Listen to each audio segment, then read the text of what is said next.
नमस्कार, मैं सूरज सिंह और आप देख रहे हैं हमारे YouTube चैनल जिसका नाम है सूरज सर की पाठशाला।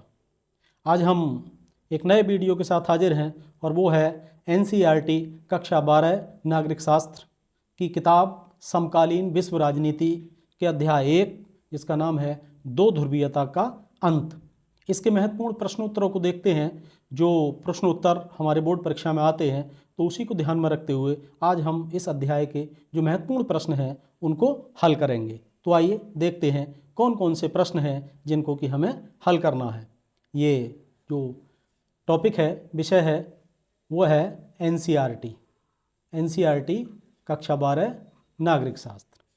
किताब का नाम समकालीन विश्व राजनीति। इसमें जो लेसन है वो ये है लेसन नंबर 1, दो ध्रुवीयता का अंत। महत्वपूर्ण प्रश्नोत्तरों को देखते हैं जिसमें से जो महत्वपूर्ण प्रश्नोत्तर हैं उनमें पहला क्वेश्चन है जो एग्जाम में अक्सर पूछा जाता है, वह है कि सोवियत संघ का विघटन किस वर्ष हुआ। इसमें 4 विकल्प दिए गए हैं। पहला विकल्प है 1987, दूसरा विकल्प है 2001, तीसरा विकल्प है 1991 और चौथा विकल्प है 1997। यहाँ एक नहीं लिखा गया है, मैं लिख देता हूँ एक, ये 1997 है। तो इस तरह हम देखते हैं कि इसका सही आंसर कौन सा है। तो सही आंसर इसका यानी सोवियत संघ का जो विघटन हुआ है वो हुआ था 25 दिसंबर 1991 को। तो इसमें तीसरा सी वाला ऑप्शन ठीक है, ये आप सही के रूप में इसको सही कर सकते हैं। ये हमारा सही विकल्प होगा 1991। ठीक, अगला प्रश्न है, अगला प्रश्न आता है वह है कि शीत युद्ध का महत्वपूर्ण प्रतीक है, यानी शीत युद्ध के प्रतीक के बारे में पूछा है कि शीत युद्ध के कौन कौन से प्रतीक हैं, जिनमें 4 विकल्प दिए गए हैं। 4 विकल्पों में विकल्प ए बर्लिन की दीवार, दूसरा बी अफगान संकट, तीसरा है वियतनाम युद्ध और चौथा है उपयुक्त में से कोई नहीं। तो इनमें हम देखते हैं कि जो शीत युद्ध का प्रतीक है, प्रतीक के रूप में हमारे सामने है और वो है बर्लिन की दीवार, और यही हमारा सही आंसर होगा। इस प्रश्न का सही आंसर बर्लिन की दीवार है। अगला प्रश्न देखते हैं और अगले प्रश्न में हम देखें और वो है कि रूस में किस वर्ष साम्यवादी क्रांति हुई थी। साम्यवादी क्रांति के बारे में पूछा है कि रूस में किस साल साम्यवादी क्रांति हुई, उसको हम देखते हैं। इसमें भी 4 विकल्प हैं। पहला विकल्प है 1910, ये दूसरा विकल्प 1912, तीसरा विकल्प 1917 और चौथा विकल्प है 1920। इसमें जो सही आंसर है वो है हमारा 1917। तो ये सही आंसर हो जाएगा। इसके बाद अगला प्रश्न है इसी लेसन से कि मिखाइल गोर्बाचोव, यहाँ ब लिखने से रह गया है, मैं लिख देता हूँ, मिखाइल गोर्बाचोव ने सोवियत संघ में लागू की थी। यानी मिखाइल गोर्बाचोव सोवियत संघ के शासनाध्यक्ष थे, राष्ट्राध्यक्ष थे, और इनके समय में ही सोवियत संघ में साम्यवादी या शीत युद्ध की समाप्ति हुई थी, साम्यवाद समाप्त हुआ था। और इसमें जो विकल्प दिए गए हैं यानी कौन सी व्यवस्था लागू की थी उसके बारे में पूछा गया है। तो 4 विकल्प हैं। विकल्प में पहला विकल्प है पेरेस्ट्रोइका, दूसरा है बी ग्लास्नोस्त और तीसरा विकल्प है ए और बी दोनों। अगला विकल्प है उपयुक्त में से कोई नहीं।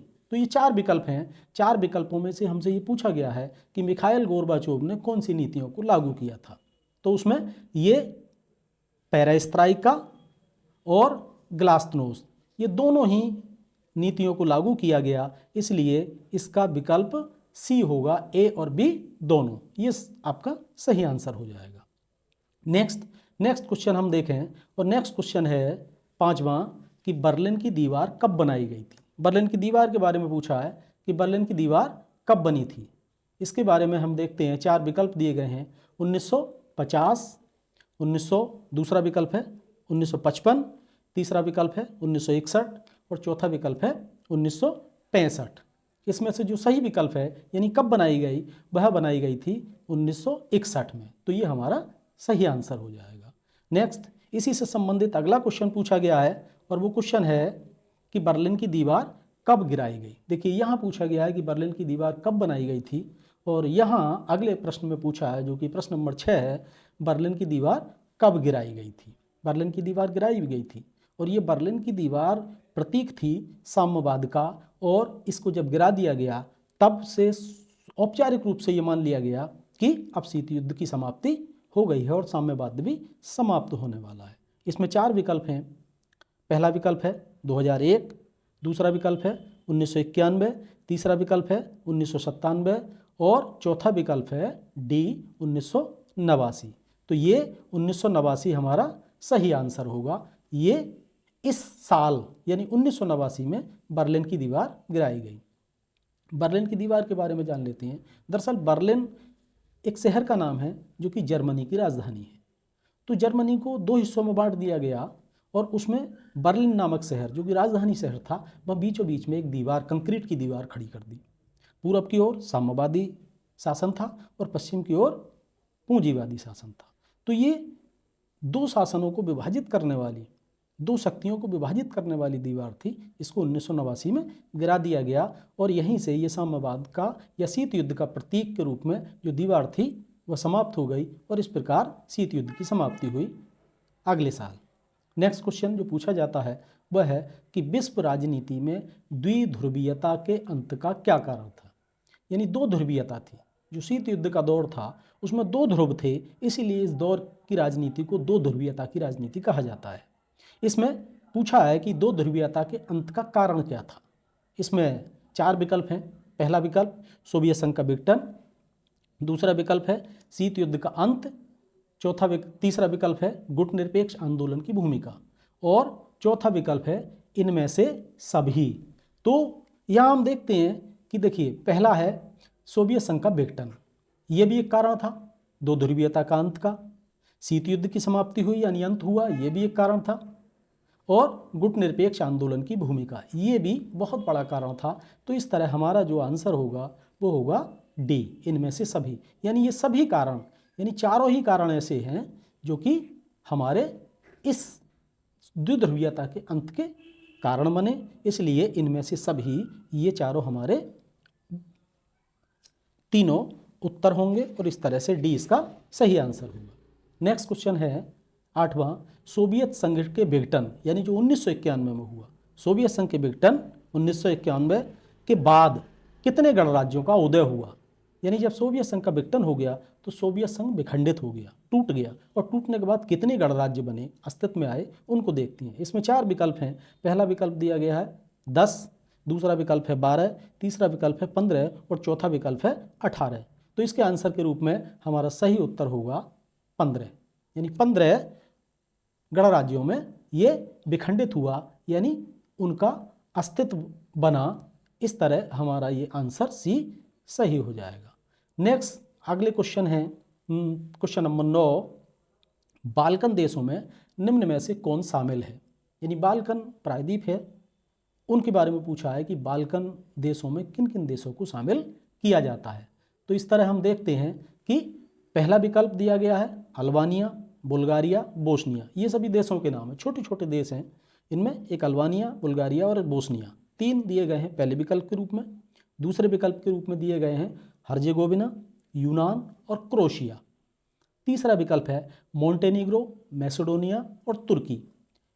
और चौथा विकल्प जो दिया गया है वह है उपर्युक्त सभी। तो इस तरह हमारा जो आंसर होगा वो होगा, यानी जो अल्बानिया, बुल्गारिया, बोस्निया, हर्जेगोविना, यूनान, क्रोएशिया, मोंटेनेग्रो, मैसेडोनिया और तुर्की, ये सभी बाल्कन देश कहलाते हैं। इसलिए हमारा सही आंसर डी हो जाएगा, यानी उपर्युक्त सभी।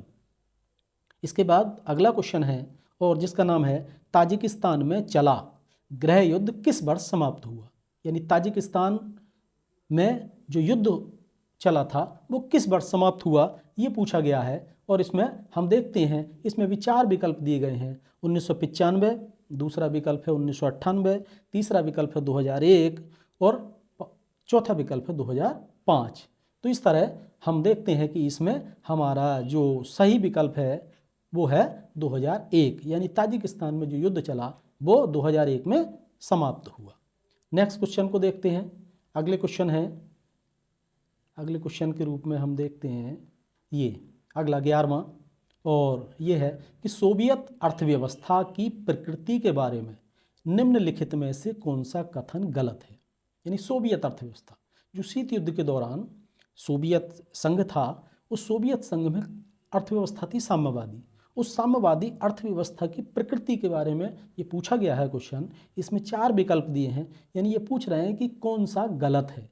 यानी इनमें से 3 सही हैं साम्यवादी सोवियत अर्थव्यवस्था के बारे में, लेकिन एक गलत है, उसी को हमें उत्तर के रूप में चुनना है।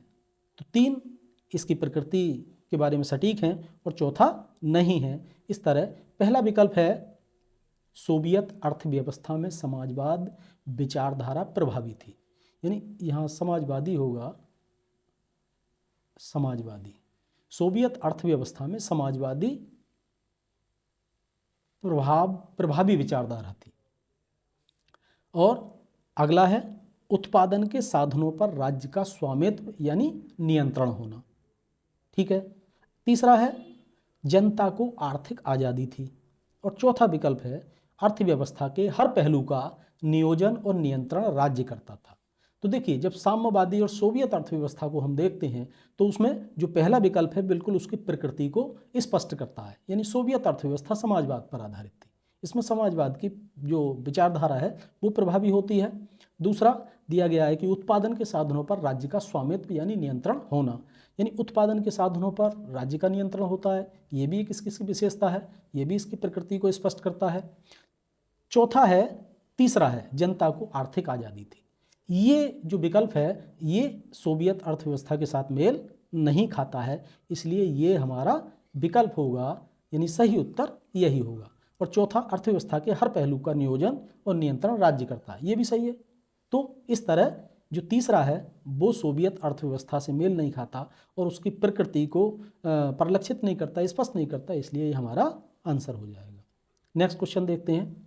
निम्नलिखित को कालक्रम अनुसार सजाइए। यानी जो दिए गए हैं कि इनको कालक्रम के अनुसार सजाना है। 4 घटनाएं दी गई हैं, इसमें घटनाएं दी गई हैं। पहली घटना है अफगान संकट, दूसरा विकल्प है बर्लिन दीवार का गिरना, और चौथा विकल्प है सोवियत संघ का विघटन, और तीसरा विकल्प है सोवियत संघ का विघटन, और चौथा है रूसी क्रांति। तो इसे हमें कालक्रम के अनुसार क्रम से लगाना है। अब क्रम से कैसे लगाएंगे? सबसे पहले आता है रूसी क्रांति। रूसी क्रांति का क्रम सबसे पहले है क्योंकि ये कब हुई थी? 1917 में। रूसी क्रांति 1917 में हुई, तो सबसे पहला स्थान इसका होगा है। इसके बाद होता है अफगान संकट। ये कब हुआ? 1979 में। 1979 की घटना है, 1979। तो इसके रूसी क्रांति के बाद अफगान संकट, और इसके बाद होता है बर्लिन की दीवार का गिरना। और ये हमने देखा ये कौन से साल हुआ? ये हुआ 1989 में। तो तीसरा इसका क्रम हो जाएगा। अंत में आता है चौथा सोवियत संघ का विघटन, और ये 1991 में घटित होने वाली घटना है। तो इस प्रकार हम देखें कि पहला स्थान इसका, और दूसरा है दूसरा अफगान संकट, और तीसरा है बर्लिन की दीवार का गिरना, और चौथा है सोवियत संघ का विघटन। तो इस तरह आप इसको क्रम से लगाकर उत्तर दे सकते हैं। नेक्स्ट क्वेश्चन देखते हैं। नेक्स्ट क्वेश्चन है 13वां कि निम्नलिखित में से कौन सा सोवियत संघ के विघटन का परिणाम नहीं है। यानी सोवियत संघ का विघटन हुआ और उस विघटन के कौन कौन से परिणाम नहीं हैं, इनको पूछा गया है। इसमें हम देखें कि कौन सा परिणाम सोवियत संघ के विघटन का नहीं है। इसमें विकल्प दिया है।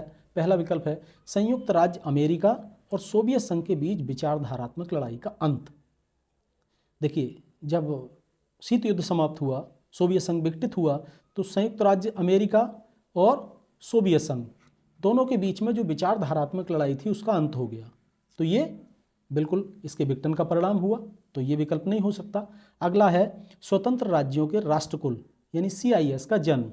स्वतंत्र राष्ट्रों का राज्यकुल यानी राष्ट्रकुल CIS, इसका भी जन्म हुआ, ये भी बिल्कुल सही है। और विश्व व्यवस्था के शक्ति संतुलन में बदलाव, यानी विश्व व्यवस्था का जो शक्ति संतुलन था उसमें भी बदलाव हो गया। और चौथा विकल्प दिया गया मध्य पूर्व में संकट। तो मध्य पूर्व का संकट का सीधा सीधा असर या संबंध सोवियत संघ के विघटन से नहीं है, इसलिए ये हमारा सही आंसर हो जाएगा। इसको आप सही आंसर के रूप में टिक कर लें। अगला जो विकल्प है, अगला जो क्वेश्चन है, और वो क्वेश्चन है 14 नंबर क्वेश्चन, और ये है कि 1991 में सोवियत संघ का विघटन क्यों हुआ था। यानी सोवियत संघ के विघटन के बारे में पूछा गया है कि सोवियत संघ का विघटन क्यों हुआ था, उसके कारणों के बारे में पूछा गया है। हम देखते हैं कि सोवियत संघ का विघटन क्यों हुआ। पहला विकल्प दिया है, सोवियत संघ की राजनीतिक तथा आर्थिक संस्थाएं लोगों की आकांक्षाओं को पूरा नहीं कर सकी, पहला विकल्प। दूसरा विकल्प है, संयुक्त राज्य अमेरिका का प्रभुत्व बढ़ता जा रहा था, दूसरा विकल्प दिया गया है।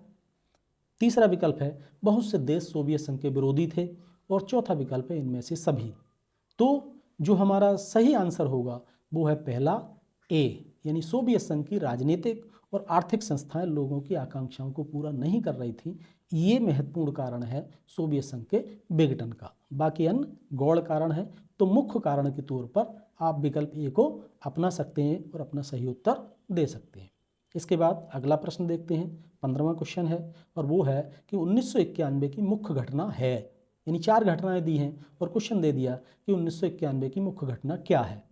पहला दिया है सोवियत संघ का विघटन, दूसरा विकल्प है स्वायत्त राज्यों का राष्ट्रकुल का गठन, और तीसरा है बर्लिन की दीवार का तोड़ा जाना, और चौथा विकल्प है शाक थेरेपी नीति का प्रयोग। तो इनमें से जो सबसे महत्वपूर्ण घटना है 1991 की, वो घटना है सोवियत संघ का विघटन।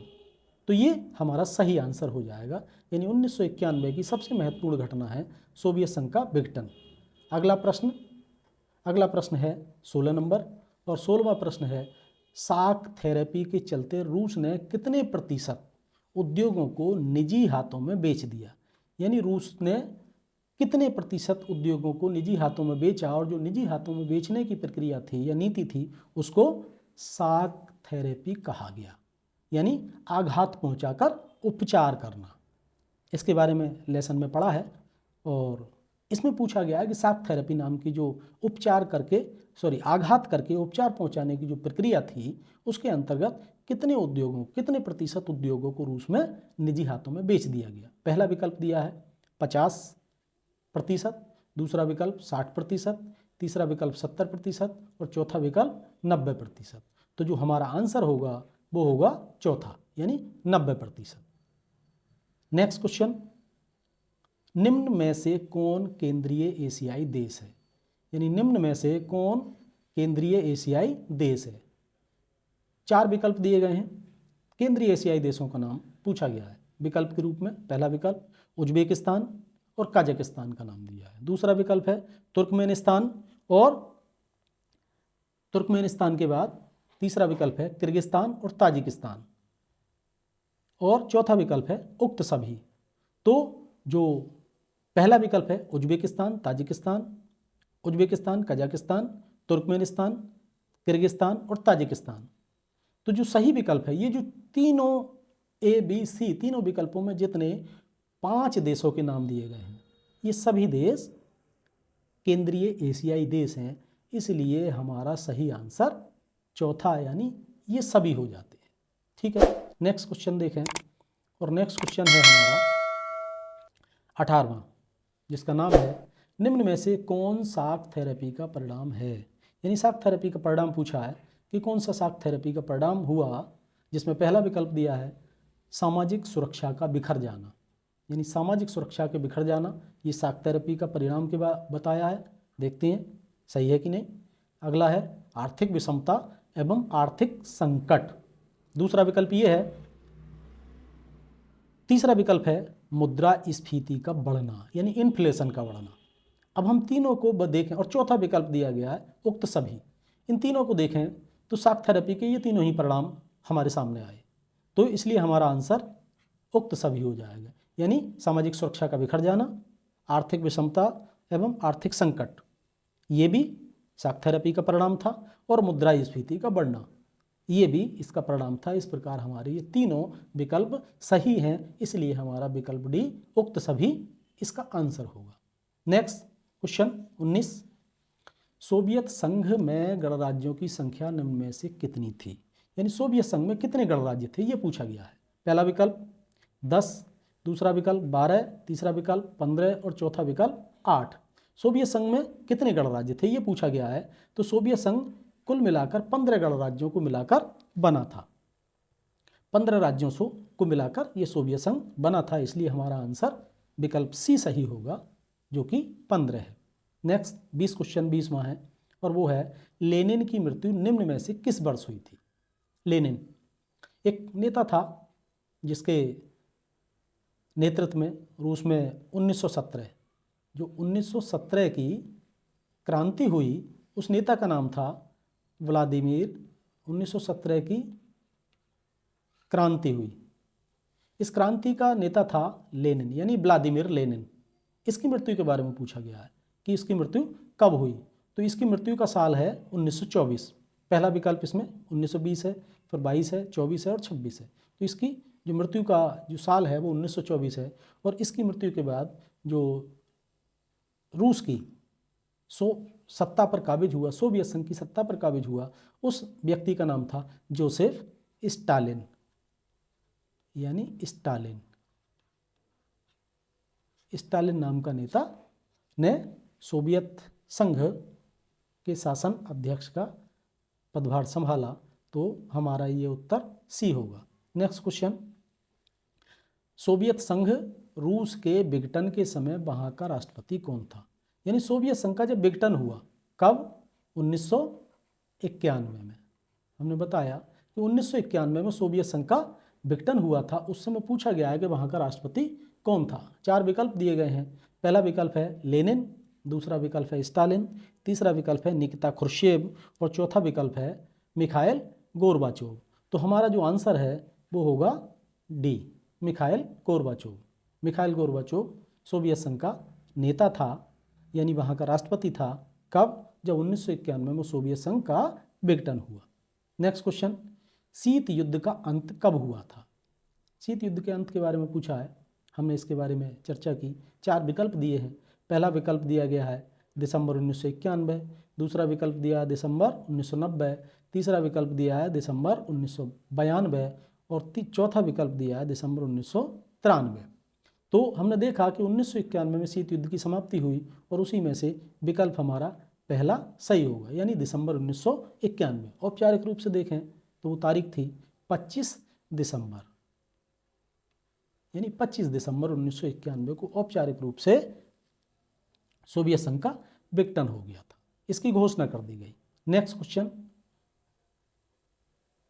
ये 22 क्वेश्चन थे, इनका आप अभ्यास करिए अपनी उत्तर पुस्तिका में, और बोर्ड के लिहाज से काफ़ी महत्वपूर्ण है, इनका अभ्यास करिए।